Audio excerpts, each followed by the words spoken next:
waa Africtivis organisation bi nga xamante ni dafay yëngatu ci activisme numérique ak démocratie numérique ñoo defoon benn film documentaire bu ñu tuddee déclin de la démocratie au Sénégal un pouvoir deux mandats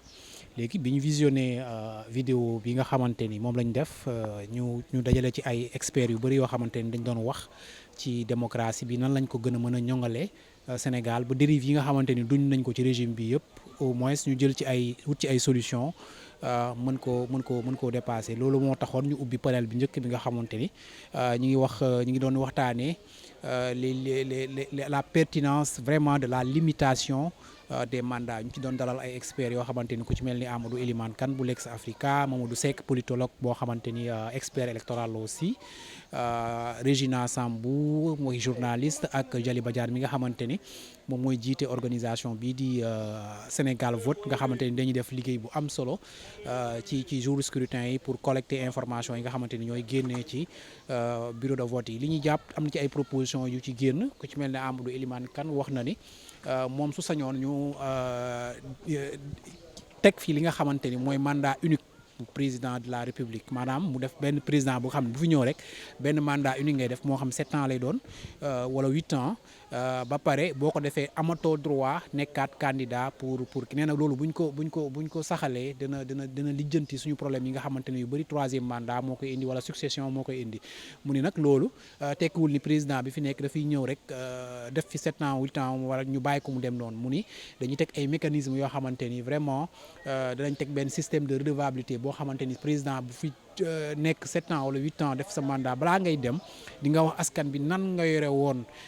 alalu réew mi ak nan nga jiite woon suñu institution yi et tout bu ko defee balaa ngay dem ñu mën laa évaluer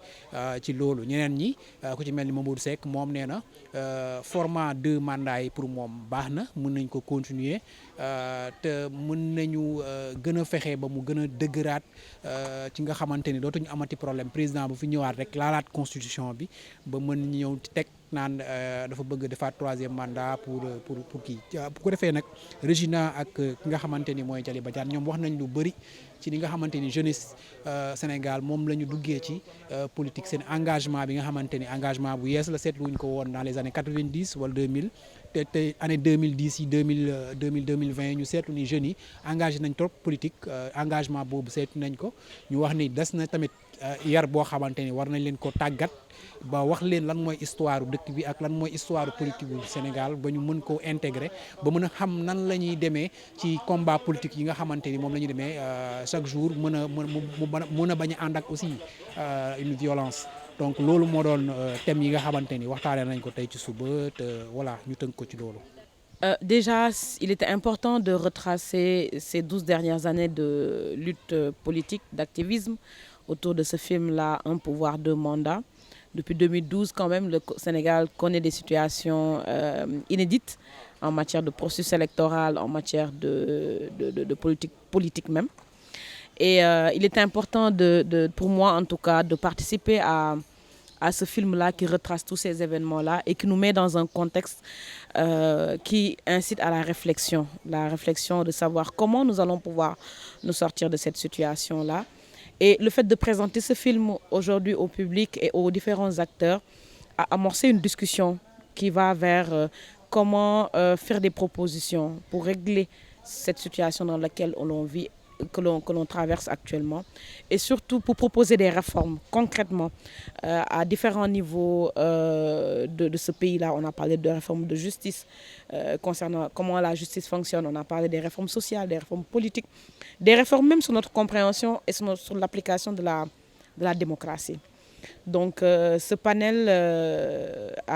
panels du jour ont été vraiment enrichissants et surtout amorcent et nous permettra d'être dans la dynamique de continuer les réflexions et surtout de proposer quelque chose qui va nous faire sortir de cette situation. balaa ñu egg foofu xam nga ñu ngi jëm ci campagne électorale pour man li ñu war a wax les 19 candidats yi nga xamante ni conseil constitutionnel bi ñoom la retenir dañ leen war a signaloo ko benn charte boo xamante ni vraiment ñu signé ko te ñu ba pare mu ànd ak engagement boo xamante ni képp ku ci jéggi charte boobu après yoon mën na la topp. Parce que bu fekkee dañuy bàyyi rek ñoom ñu ñëw ci askan bi promettre leen ay affaires comme ni ko Macky Sall defee woon en 2012 comme ni ko Abdoulaye Wade defee woon en 2000 après bu ñu ñëwee pouvoir bi mën nañ def leneen parce que amul dara lu leen di engagé mais bu ñu leen signalé benn charte boo xamante ni devant la loi ils sont responsables je pense que bu ñu ñëwee li ñu war a njëkk a def ci charte boobu mooy président bi d'abord mu démissionné conseil supérieur de la magistrature dañ complètement ci conseil supérieur de la magistrature ba pare dootul amati benn nomination bu muy def ci magistrat yi nga xamante ni ñooy siéger au niveau du conseil supérieur de la magistrature beneen bi mooy suñu nga xamante ni mooy suñu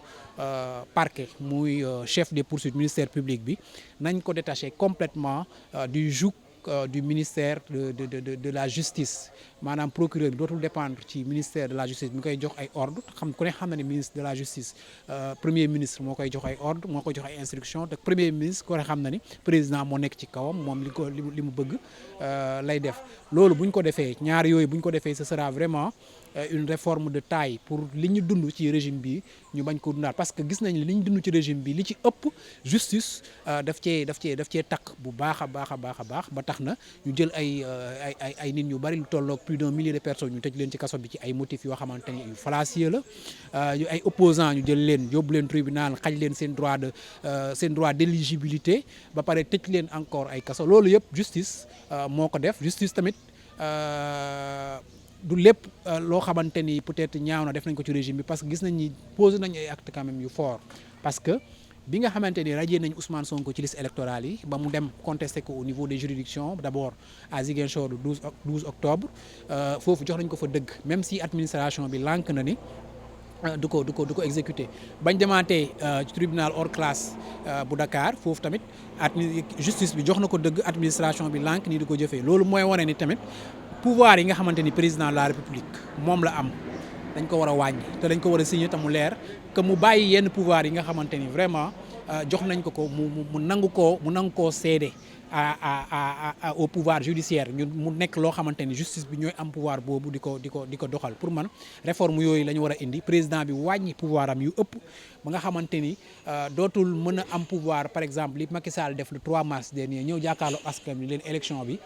reporté naa ko je pense que suñu demee ba pouvoir bi ba président nangoo wàññi ay pouvoir am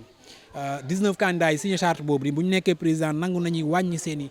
pouvoir je pense que mën nañ dem ci benn équilibre suñu institution yi que ce soit l'institution judiciaire pouvoir législatif ak pouvoir exécutif bi ku ci nekk doon un contre-pouvoir face à l'autre pouvoir et je pense que loolu suñu démocratie dina ci gën a ñoom. Je vais rester optimiste et j'y crois vraiment. Personnellement, c'est une chose à laquelle j'y crois réellement. Le prochain président a certainement énormément de défis à relever, mais il a déjà un existant. Nous avons passé ces dernières années à lutter, à nous parler, à discuter. Donc, il a déjà une base sur laquelle il pourra partir. Et je suis optimiste qu'il prendra en compte toutes les recommandations que la société civile fait autour de ces questions de démocratie, de bonne gouvernance, de transparence, de réforme sur notre système judiciaire, qui ne feront qu'améliorer l'État dans sa globalité, mais qui nous permettra de poser les garde-fous une bonne fois pour toutes d'une démocratie sur laquelle on n'aura plus rien à redire, ou bien qu'on va améliorer continuellement, mais qu'on ne va plus être dans les luttes de base pour lutter contre les atteintes qui sont faites au niveau concernant la démocratie et la liberté d'expression au Sénégal. Non, de solution loi d'amnistie mënul nekk solution pour jubóole Sénégalais yi doon nekk solution su fekkoon ni justice def na liggéeyam ba pare ba ñu situer les responsabilités ba ñu xam kan moo def lan ak fan la ko defee ak kan moo ko jox ordre mu def lan fekkoon loolu am na ba pare ba régime bi nga xamante ni moo fi ñëw ba pare def nu mu tuddee état des lieux war a indemniser les victimes def leen seen ndàmpaay boobaa mën nañ parler de réconciliation et de loi d'amnistie parce que boobaa yoon dana jël ay daan teg ko ci ñi nga xamante ni ñoom ñooy les coupables mu xaw a apaiser un peu les familles des victimes mais instant bi enquêtes yi ñu en cours depuis 2021 enquête yooyu nekk en cours ba léegi amagul conclusion yeneen crime ñëw na fi bokk ci juin 2022 am na ay crimes yeneen yu fi ñëwaat juin 2023 am na ay crimes yeneen yu fi ñëwaat février 2024 am na ay crimes yeneen crimes yu ñëw tegu ci kaw yooyu yëpp léegi ñu ne nañ ko fàtte gas ba mu xóot suul ko alors que les victimes sont toujours là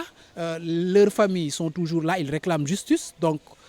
pour ñuy réclamer justice te joxuñu leen justice loolu day indi naqaru xol boobu dañ koy téye te mën na am ëllëg ci biir fayantoo te fayantoo fu mu am réconciliation mënu fa am te tant que rendul leen justice seen xel dana nekk ci fayantoo parce que fii Sénégal dafa tuuti ñëpp xamante nañ ñu ci bëri ci ñoom xam nañ ñan ñoo leen def donc bu ñu xamee ñan ñoo leen def te justice mënu leen rendre seen ak seen yelleef bu ëllëgee seen xel mën a dem ci fayoo ko.